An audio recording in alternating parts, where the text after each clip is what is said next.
Hello, folks, and welcome to a TV Party Tonight Extra. I'm your host, the Mandated Reporter, and frankly, I'm mortified, Mr. Mark Radledge. And joining me tonight is the punchy pugilist, totally 80s, Pat Mullin. How you doing, Pat? Good evening, everybody. Welcome to another TV Party Watch-Along. This is another fun project that Mark brainstormed and was kind enough to invite me on and gave me kind of an open invitation, so I had a hankering for one tonight. We're going to record for you and hope you enjoy it. This is kind of like the hardcore title of the 90s. It can be defended at any time, 24 hours a day. So I just got done recording a podcast, and Pat snuck up behind me, hit me with a steel chair, got the 1, 2, 3, and said, all right, we're going to do things my way, punk. So what are we going to watch tonight, Pat? What's on the menu? Tonight's an interesting one that I think would be cool for a lot of people to see. We're going to watch something from World of Sport Wrestling, which was the British wrestling show that aired for years and years on ITV in England and all over the United Kingdom. And we've got a, not necessarily young, but a younger than we're used to, David Fit Finlay in his real prime against a very, very poor fellow, and we'll learn why that guy has a really rough time in a little while, named Black Prince, who is a British karate man. Oh, well, this is going to be fun. All right, the video is about 20 minutes long. This is a bit of an introduction here, so we're going to get right into this. And here we go. Wrestling Ramblings, and there's a British flag on fire. That's racist. Okay, so it says Independent Television presents. Oh Lord, that is a large man, sir. That is Big Daddy, one of the longtime favorites of British wrestling fans. Did you say Big Fatty? Big Daddy. Big Daddy. Oh, you know what? I actually just heard about him on the Bruce Pritchard show.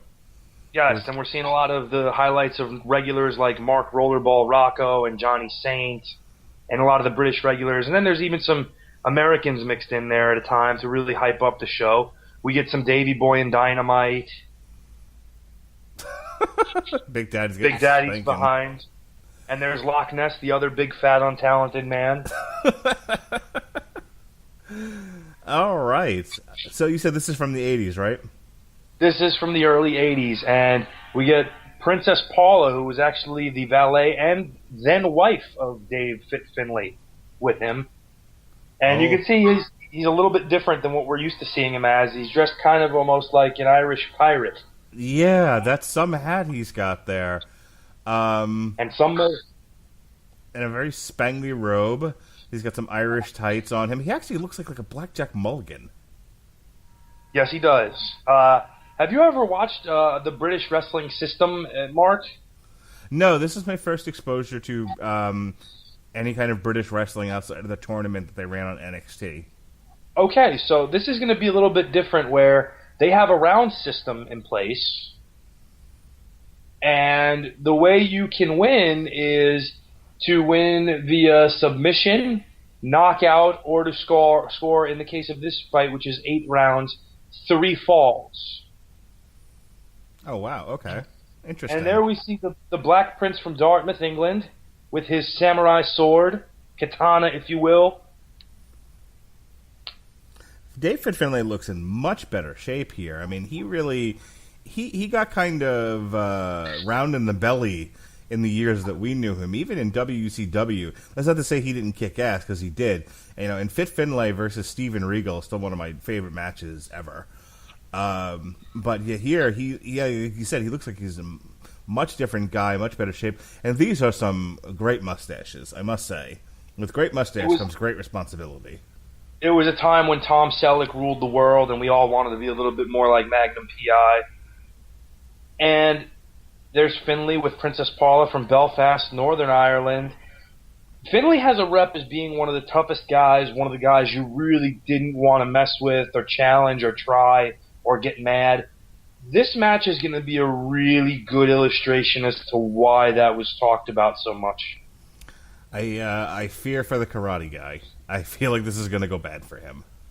This one was actually referenced by William Regal on the Steve Austin podcast about early musings of him and Fit Finlay and his early, dealings with him. And he said, this match really made him afraid to have to work with Fit.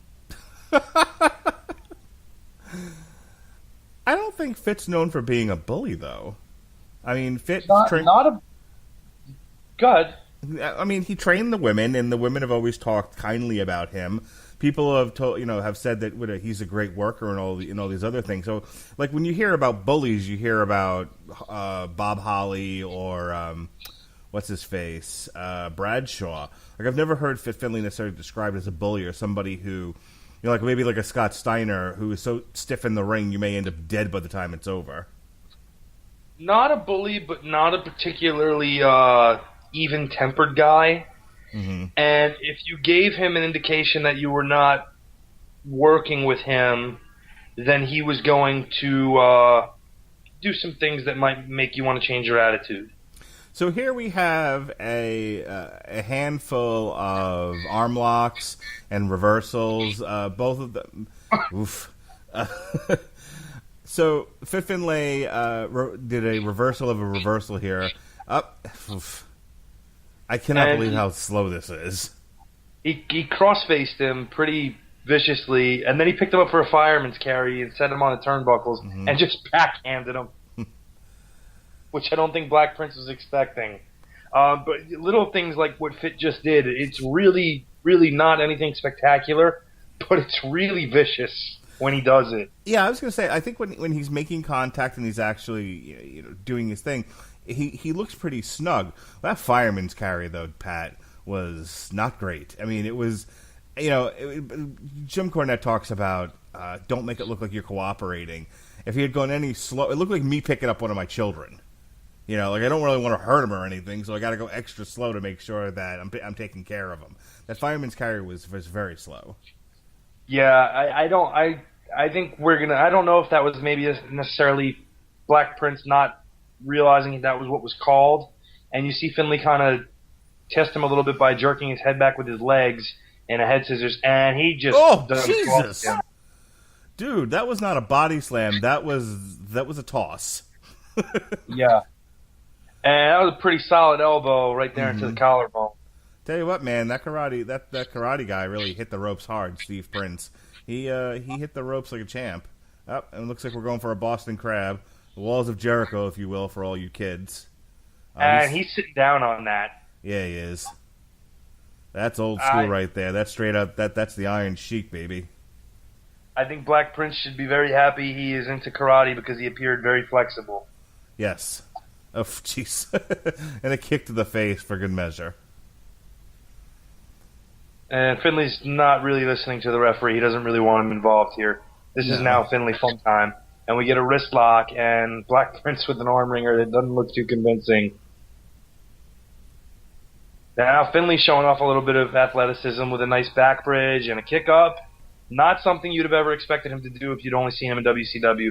And just butt faces him off at the end of the round. It's interesting to see it broken up like this with the rounds as you described before. Yeah, the rounds are something that might take a little getting used to if you've never seen it.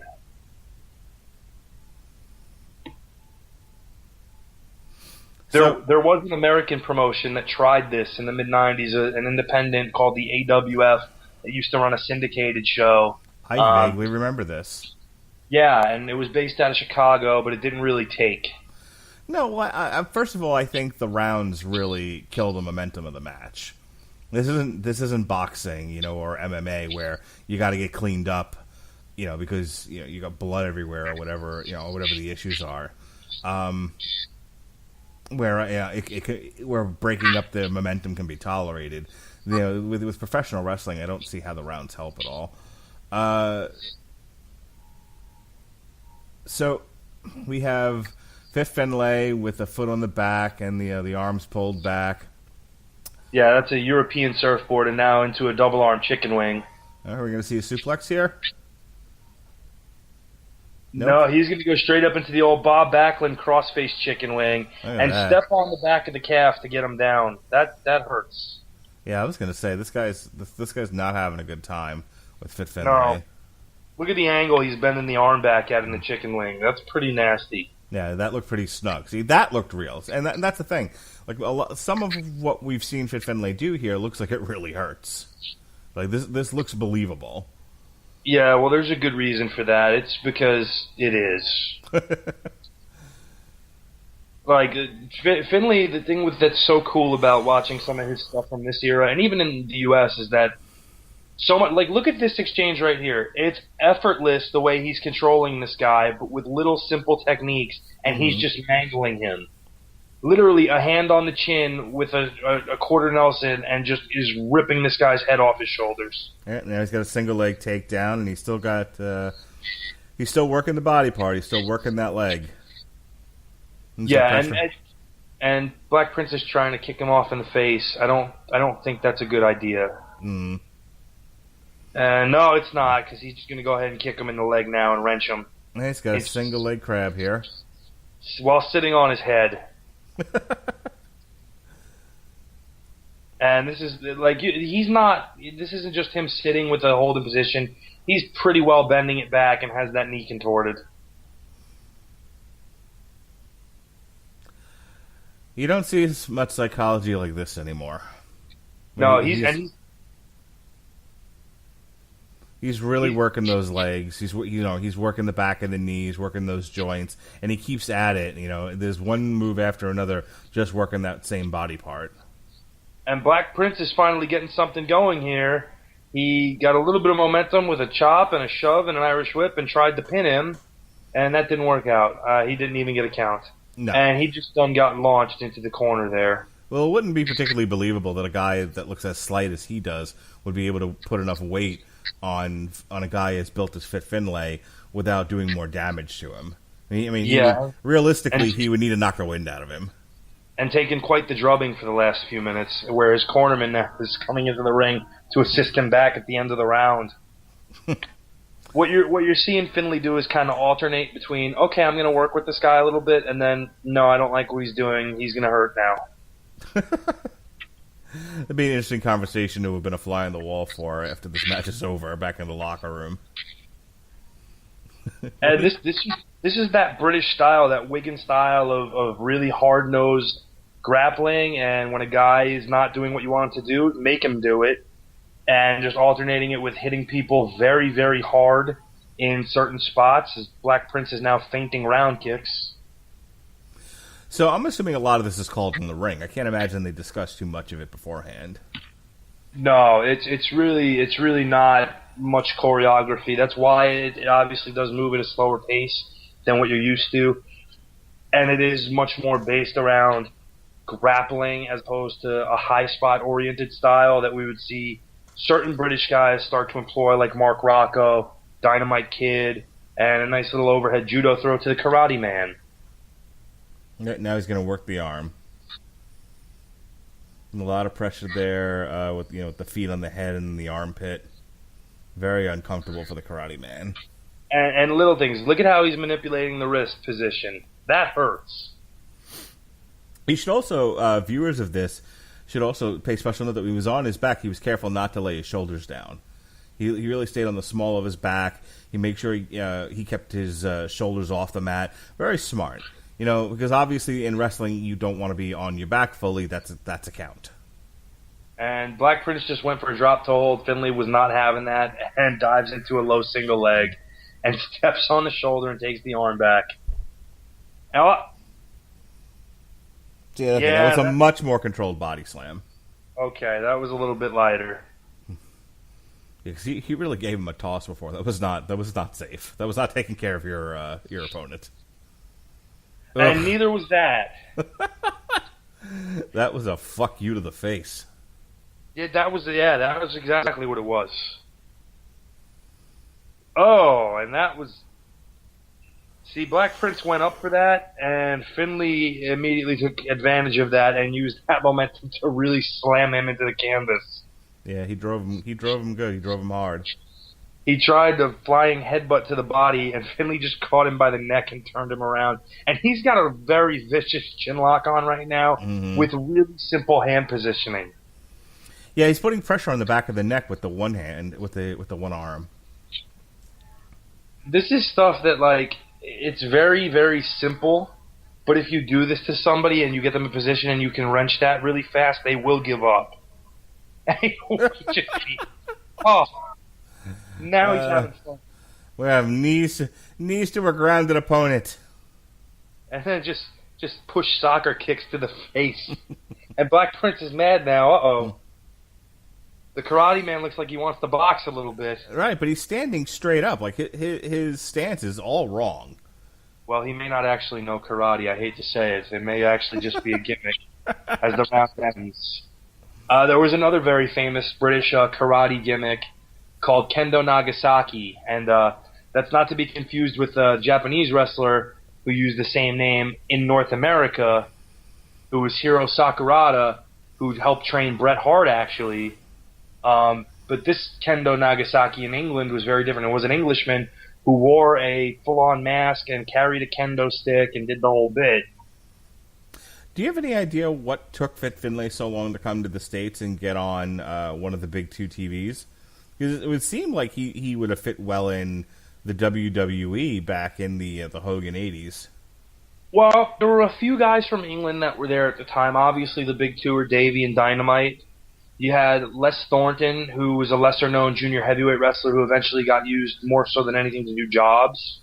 A lot of it is that the guys in North America, they didn't really think that guys from England could work the style that would get over in the States because of how different they were.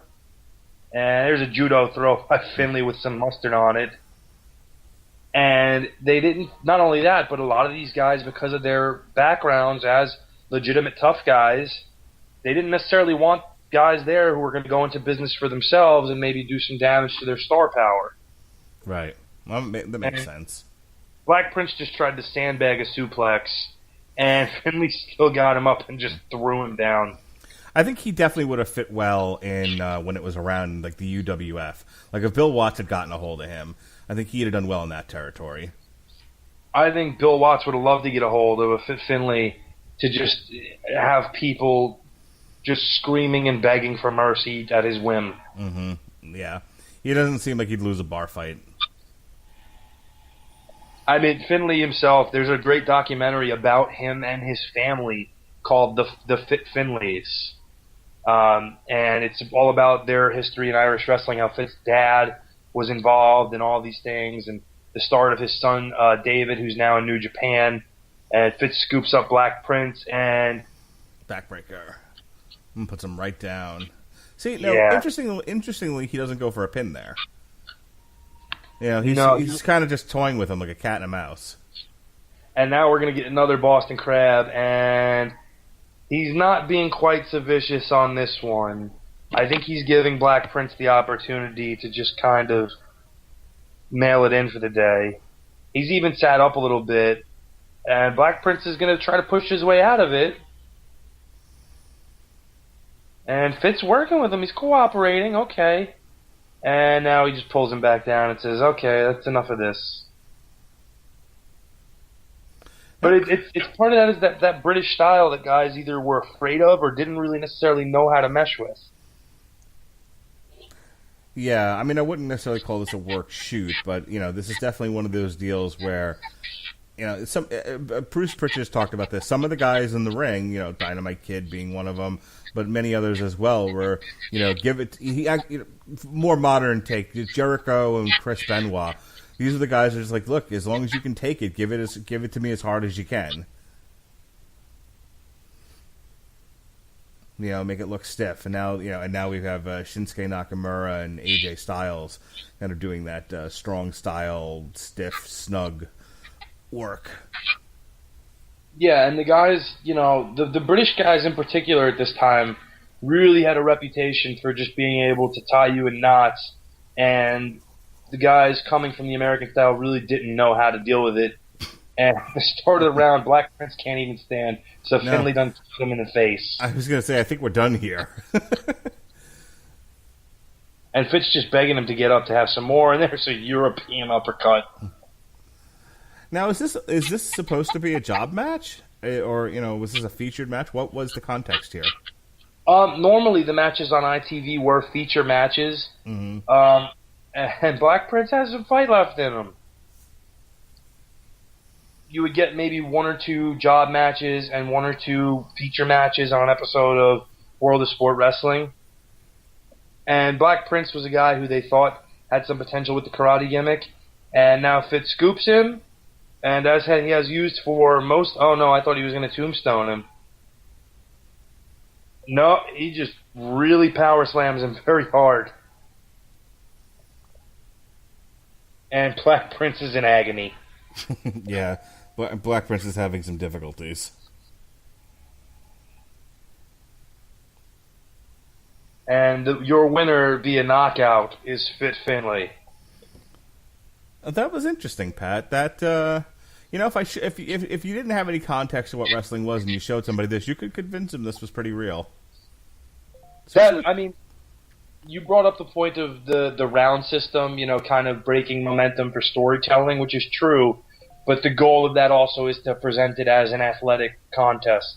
And you know what? You're absolutely right about that. I was going to say, I think the upside of having the round system is that this added to the realism. It wasn't a gymnastics affair. No, and it was very, very heavy on the grappling as opposed to a lot of punches and kicks. When there was a strike landed, it was usually a forearm or an elbow, and it was pretty snug and laid in, so it's not like it wasn't going to leave a mark. So if you want to check that out, it's a YouTube video, WOSW-Fit Finlay versus Black Prince, parentheses, Steve Prince, unparentheses. Go ahead and check that out. I'll put that in the description for the show. Pat, you got anything else you want to share, plug, talk about? Well, of course, we'll be recording tomorrow, which is, for you folks, Thursday evening. We will be recording an actual episode of TV Party, not a watch-along, and we will be talking about the YouTube Red original series, Cobra Kai. Oh, the best new TV show I've seen in a long, long time. It was it was something I was interested in, but I didn't want to have to pay for YouTube Red. But every time I turned around, there was a guy coming up to me going, "Have you seen Cobra Kai yet? You need to." So I binge watched it on Saturday, and I fell in love with this show, and I can't wait to talk about it. It's going to be a blast. It's going to be totally 80s Pat Mullin, the disapproving dad, Jesse Starcher, and from our Canadian office, Hong Kong Phooey, Andrew Graham. So I hope you'll all tune in for that. And so for Pat, thank you for joining me on this watch-along, this little TV Party Tonight extra. We'll see you then. Be well, be safe, and behave.